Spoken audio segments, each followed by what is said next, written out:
દોસ્તો, તમારામાંથી જે લોકોએ બેંકોમાંથી ઘણી બધી લોનો લીધેલી હોય, લોકો જોડેથી વ્યાજવા પૈસા લીધેલા હોય અને હવે તમે રિટર્ન નથી ભરી શકતા, તમારી સામે એટલી આવક નથી અને રિકવરી એજન્ટ અને વ્યાજખોરો તમને બહુ હેરાન કરે છે.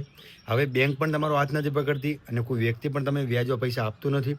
તો હવે તમે મૂંઝવણમાં છો કે હવે તમારે શું કરવું, આમાંથી સોલ્યુશન કઈ રીતે નીકળે.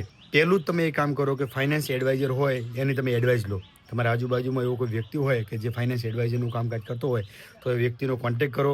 વ્યક્તિને વાત કરો કે સામે તમારે લોનો કેટલી ચાલુ છે, લોકો જોડેથી તમે વ્યાજે પૈસા કેટલા લીધેલા છે, સામે તમારા ખર્ચાઓ કેટલા છે, સામે તમારી આવક કેટલી છે, ટોટલ માહિતી તમે એને આપશો તો એ એના ઉપર અભ્યાસ કરશે અને તમને કોઈ એવી એડવાઇસ આપશે કે જેનાથી શકે ખરા કે તમે આમાંથી બહાર નીકળી શકો. તો એવા લોકોનો કોન્ટેક્ટ કરો તો જ આમાંથી તમને સોલ્યુશન મળશે, કારણ કે એ જે એડવાઇઝર હોય એના જોડે ઘણો બધો એક્સપિરિયન્સ હોય છે.